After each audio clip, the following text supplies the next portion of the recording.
Hello, Flosstube. Elizabeth Martinez, phantastitches. Fortifying sip of Diet Coke. Um, Coming at you with my Flosstube update number, I forget, 426, I think it is. Yeah, 426. Today is Saturday, March 7th. So the first full week of March has gone by. Um, and I'm well on my way to my first WIPGO goal for this month. Um, Gosh, just a few things going on. I haven't really stitched on much of anything since last week. I did a little bit more on the Winter Woods Biscornu by Blue Flower. I'll show that in a second. But one little thing I did was we went to Michael's yesterday, my sister and I bought this little duck. They had a bunch of little, different kinds of ducks there. And I just saw this little tiny guy, and I got him. It looks like he's wearing goggles or something of some sort. He's got little square eyes. I don't know what. But maybe he's like supposed to look like a shark or scuba diving or something. I don't know. Uh, yeah, it doesn't say. But I just got him. He's cute. Um, so anyway, so yeah, so as of at the end of February, I had a few days left over. So I was working on the Blue Flower Winter Woods Biscornu. And it's pretty good sized. And on 28 count fabric, it's going to be huge. Let me get it right side up. It goes like this. Um, so I finished working on the fox. I think I had finished that uh, at the end of last week. Yeah, I think I talked about it. I had added, like, to correct the various mistakes that are in here, I had added a stitch to this owl's legs, and I had added a stitch to each of the fox's legs to make things fit the way they're supposed to fit. And I did, various things to fill in. I had left there's a like an acorn, I think, that this squirrel is holding that I had left that out earlier. But so I had finished, I finished the green stitching on these trees and finished this bird here. And there's a little bit of black here. They're the feet and the beak of another bird that goes in this area. But mostly I worked on this weasel to finish it because I was almost finished with it, and it was Sunday, the 1st of March, and theoretically I could have started on my WIPGO stuff, but I was very close to finishing this weasel, so I went ahead and finished him, even though it took me basically all day Sunday to finish it. Um, Except for that, like there's some back stitching of the whiskers and mouth and stuff that goes on there. I didn't do any of the back stitching on any of the things yet. Like there's some back stitching for the like stems on these various berries here, stems that hang them from the trees or whatever.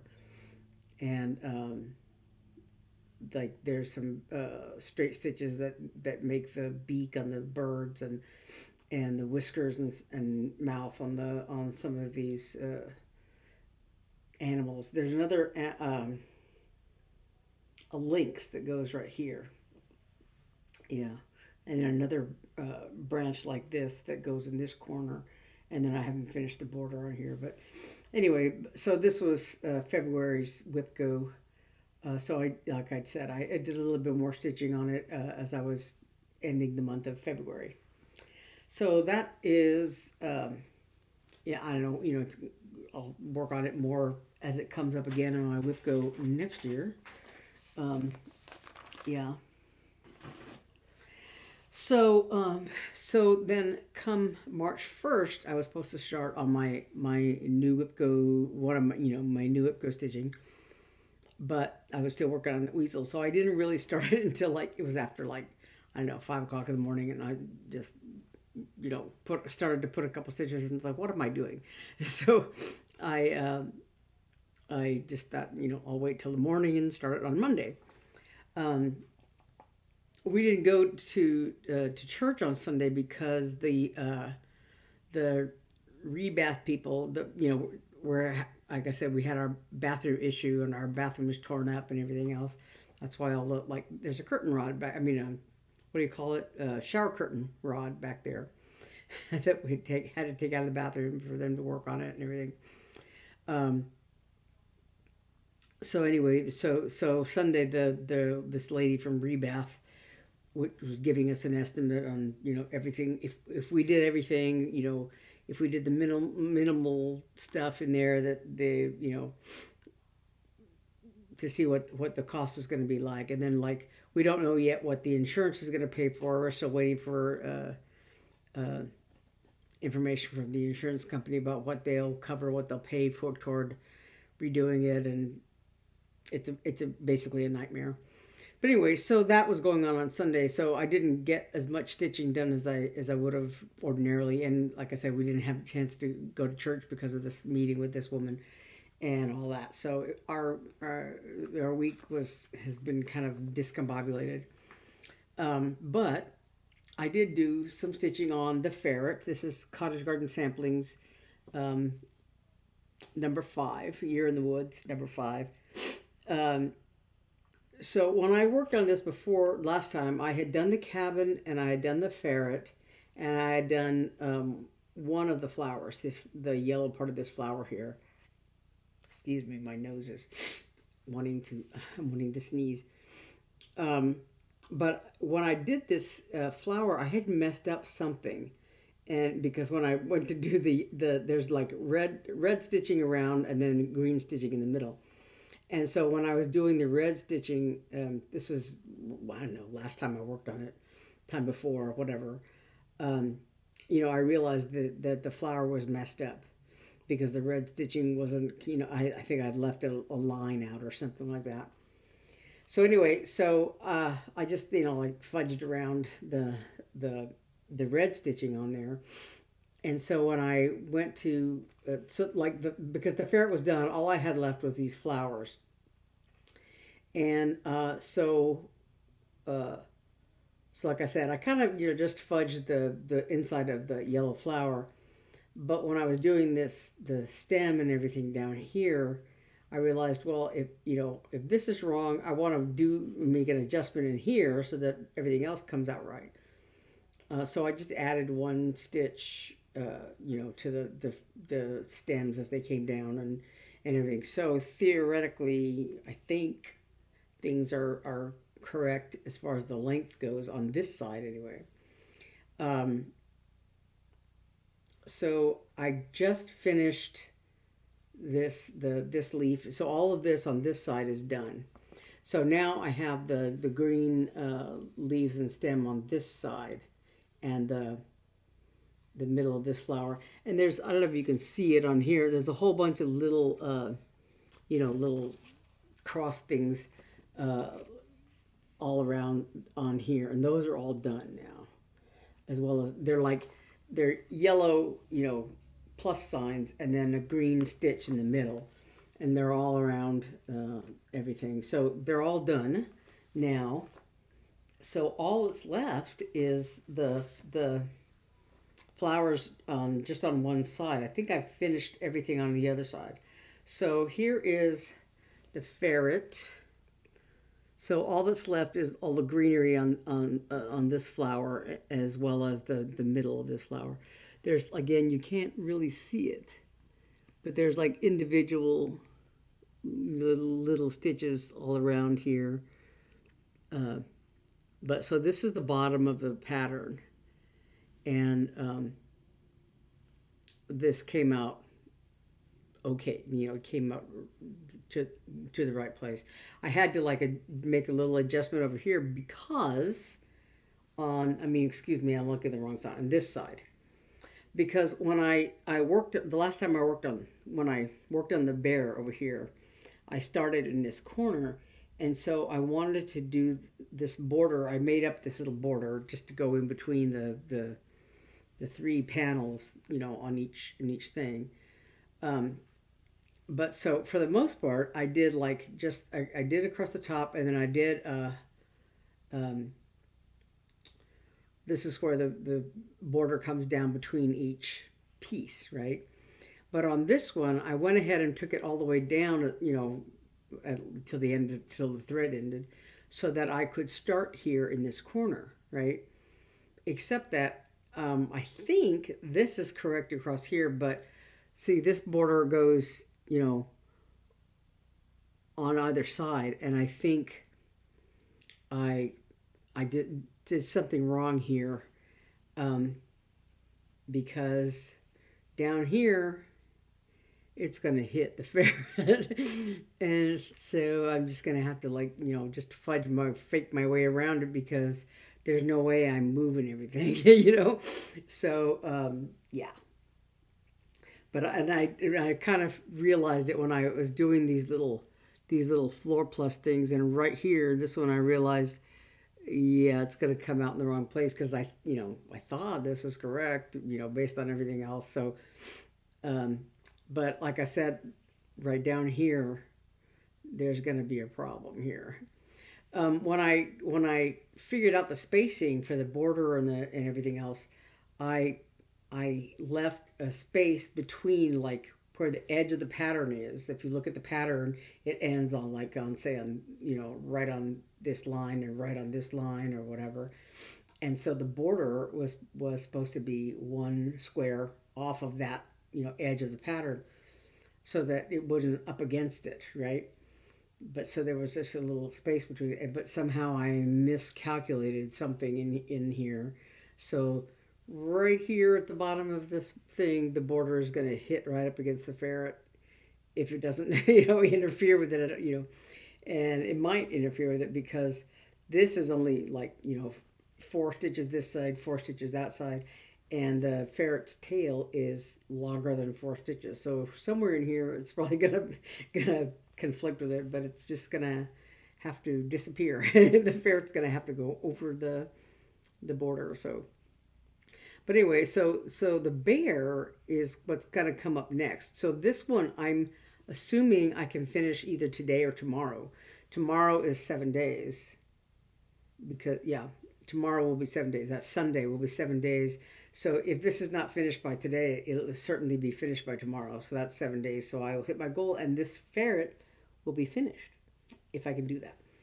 So like I said, all I have left to do is, there's, you know, the stem and leaves here on this side, and I'll be done. So it's very doable. And then the bear is the next one, on my WIPGO. And on this one, all that's left, there's a, you know, on the upper part of the bear is one color. It's this light brown here. Um, Goes in this area and these blank areas, and then the darker brown and everything else goes, you know, down here. So it's not finished. And then as far as these little cattails and fronds go, there might be, I think there's more to go on this side. Excuse me. But like, a lot of this is already finished here around the, you know, and the cabin and all that. So it's possible that I could finish the bear as well. And if I do, that'll be the first time that all three panels are done on this one. So we'll see how that goes. Certainly the ferret will be done, and if not all, then most of the bear could be done as well this month. So I'm kind of excited about that. This is getting very wrinkled. It's been a long time since I bothered ironing it, but you know, yeah. So the raccoon is finished, the ferret will be finished, and hopefully I'll finish the bear. So that'll come up uh, as I continue the month. That'll be finished. So that's really all the stitching that I've done. Um, but I did dye some fabric yesterday, and some people had asked on the. I had talked about dyeing fabric on the our sticks and strings video that I do with my sisters. Um, Somebody had asked in the comments on that video, had asked once about some of my whatever dyeing techniques I use. So yesterday, my sister and I filmed a video about the process that I use personally, and so I did a few fabrics just because. So I did a piece of 28 count even weave, and this is like 14 by 18 inches. And then I also did uh, these are all 28 count. I did a piece of linen and I did a piece of Monaco. So the even weave is this smaller piece. It's like only 14 by 18. But I did this with, I used mostly evening blue, and then I splashed a little bit of aquamarine, another blue on here. So this one, the even weave, I think takes dye very, very well. It's a softer, more pliable fabric. Um, but so the technique I use, and like I said, if you want to check out that video, it's on the end of our strings, sticks and strings video, and it'll be out tomorrow on Sunday.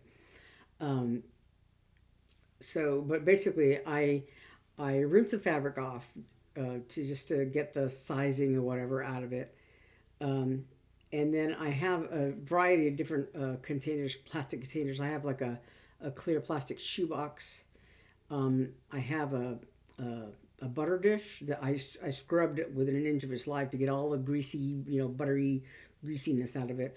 I washed it again and again and again with, soapy water to wash out all of that. Um, and then I have also a Talenti jar. You know, the Talenti ice cream. It comes in a plastic jar and it's about this big. So I have a couple of those for different things. So if you scrunch up the fabric, you'll get different a different look. So this was in the butter dish. So I probably could have put this in the Talenti jar. Would have because it's smaller than the linen piece I had. But anyway, this was in the butter dish. So I just scrunched it up and poured the dye on it. And so like if you you could choose which way to do it. There's a little white section there where because it was wadded up, that the white section didn't get as much dye on it as the other sections did. So that's one reason why it's there. But so yeah, that gives you that sort of a cloudy sky, watery, mottled look.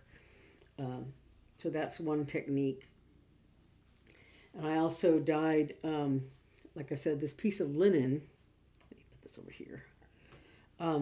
So this linen was like a natural kind of a beigeish, darker color. And again, this is 28 count. I just bought it at Michael's. And I used I used RIT dye in all of these. So the RIT dye colors were wine and I don't remember if it was evening blue or more of, I think it was maybe more of the aquamarine. It might have been evening blue. I don't know. But so this one came out a little bit darker.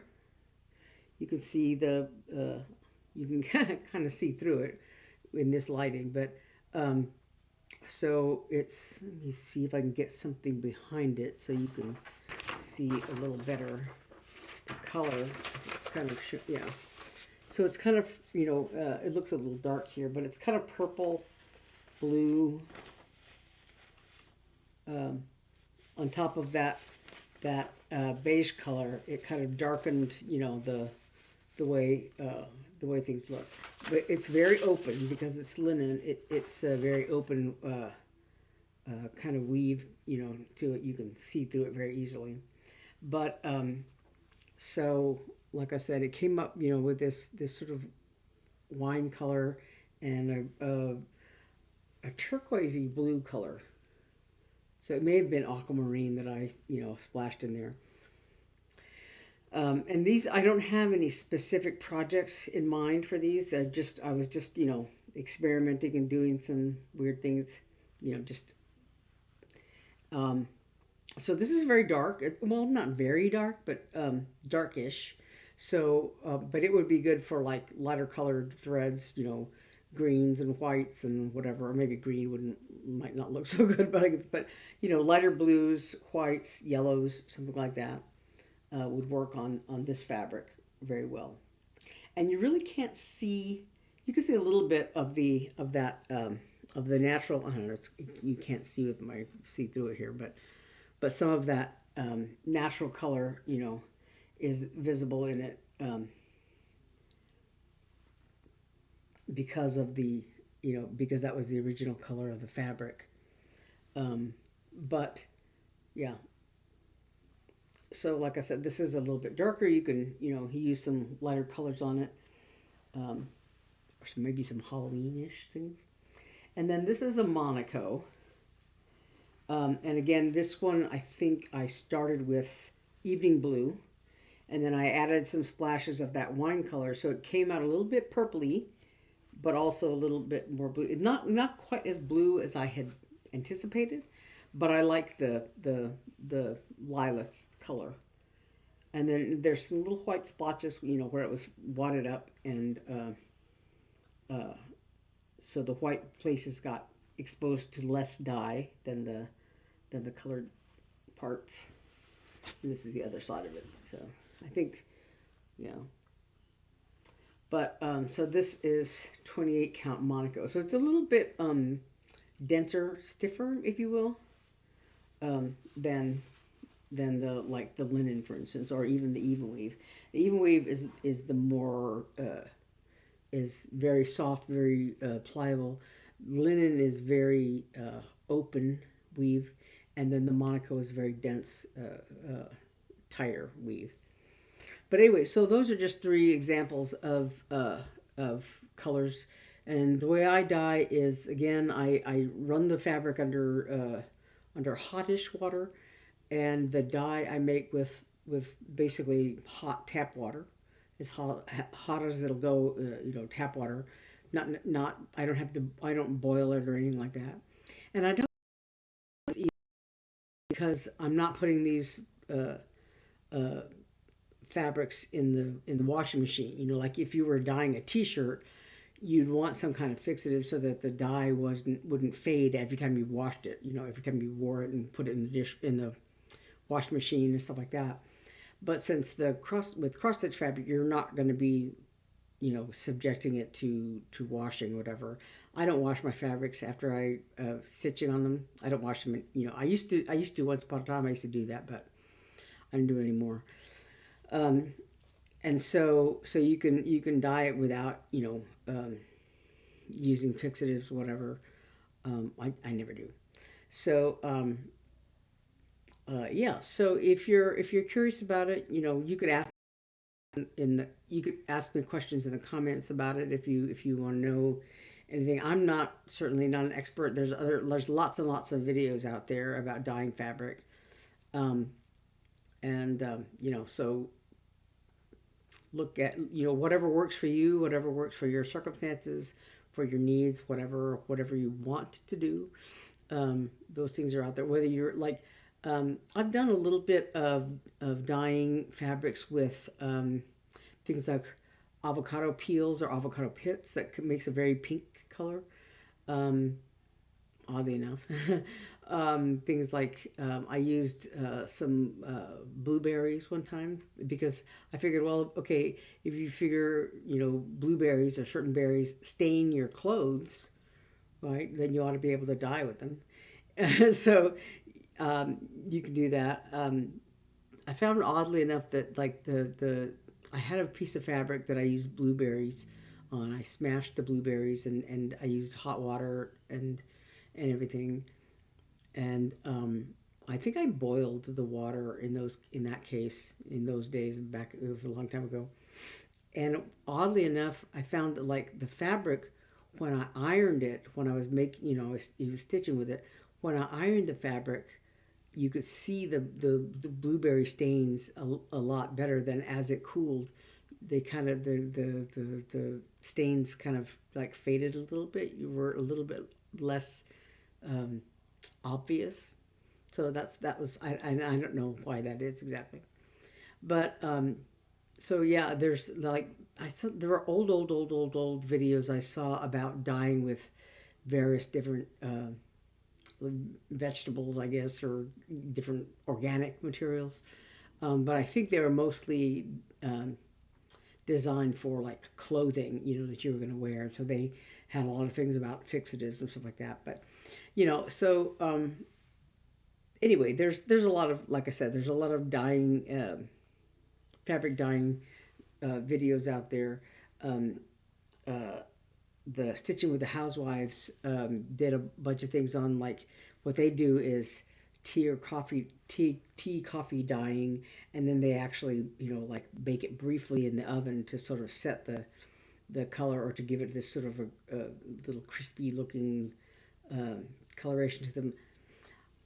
I don't do that because I'm chicken, because I don't want to bother with doing the use the oven and stuff like that. So you know, but like I said, there's all kinds of techniques and stuff like that out there. But that's just the way I do it. So I made that video, and like I said, it'll be attached to our sticks and strings video on Sunday. So if you wait to see that, you can see it on Sunday. Um, I think that's pretty much all I had to talk about. I'm going to be working on the bear this coming week. And then I'm trying to think of a design. I'm working on a design um, that I think Naomi might have showed me this picture years and years ago, back when I still lived in Little Rock, and and then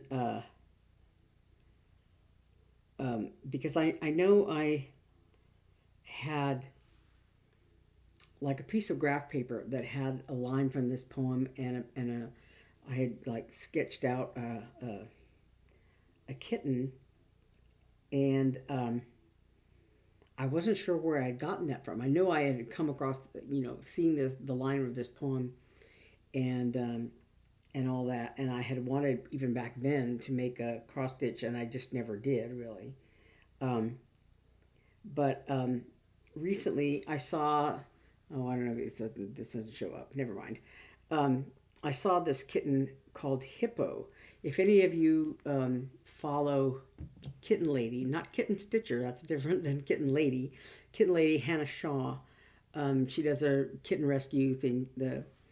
But anyway, she recently had rescued a mother cat and three kittens, and one of them they all carried the recessive hairless gene, and that's how cats came about. People breeding the hairless gene.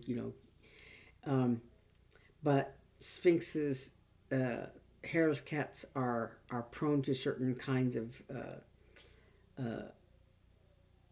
birth defects or health issues and stuff like that. And Hippo was only got to be a few weeks old. I think she was up for adoption, so she may have been closer to 8 weeks. I don't know how many weeks old she was. Maybe I don't know. Maybe not quite that old. But she all of a sudden went into various organ failures and stuff like that and passed away. Um, but for a while, Hippo was very popular. To build gigantic ears, and she was hairless, of course, or she had a little fuzz. But anyway, so I immediately thought of this poem that from years ago that I had come across. The poem is called "My Love and My Heart" by Henry S. Lee, Leigh, and you can find it online on the public domain poetry site. It's the only place I've ever seen it. Um, but it's basically, I think it's about supposed to be about this guy and his sort of semi-fickle girlfriend or whatever. Because there's a line in there about, oh, I would have, like offered her a wedding ring, but, you know, if she would have accepted it, but I guess she didn't or whatever. Um, anyway, he has this recurring line in the poem, but my love, she is a kitten, and my heart's a ball of string, right? And so I think Naomi said she thinks she remembers sending me a picture like from a calendar or something of a kitten, and it's with a ball of yarn or whatever, and has the line, "My love, she is the kitten, and my heart's ball of string." And so the last few lines, the last couple, 4 lines or so of this poem, um, well, there's like 4 verses, and the last verse is, "Take a warning, happy lover, from the moral that I show, or too late you may discover what I learned a month ago. We are scratched or we are bitten by the pets to whom we cling. Oh, my love, she is a kitten, and my heart's a ball of string." So I've been, like I said, I've been inspired for years by this poem, and I wanted to make a cross stitch using that poem. Um, and so that's my current project. It's in my head, percolating in my head. Um, but yeah, so that's my next sort of goal for that creative. And I also wanted to mention, with my pattern, the one that I did a while back, for baby corn, the little kitten. The Tiny Saint is the name of the pattern, and I think I'm just going to go ahead and put it on our Etsy site, that you can just purchase it for. I think I'm going to put it like maybe $5 or something like that. So you can, if you want to purchase that, you can purchase it, and I promise to make a donation to MeowParlour, um, when I get a chance. If people want to go ahead and buy that pattern, I'll make a donation to them. And then also with Baby Hippo, if this my heart's a ball of string, if I can come up with a design, I'll offer that on our Etsy site, Etsy in our Etsy shop as well. Don't hold your breath though. It's gonna be down the line a ways. I'm just thinking about it. But anyway, so um, like I said, this coming week, today probably, or today or tomorrow, I'll finish the ferret. I expect I'll finish it, and then I'll work on the bear, and then I have my 2 new starts. The one's a punch needle. I talked about this last week. One's a punch needle, and the other is a crochet kit. Um, that's my new starts for this month. So at some point I'll start on those, but I'm hoping next week to work on the bear, and I'll let you know a little bit more about that next week. So I think that's all I have for this week. So I will say goodbye, and thanks for watching. Bye.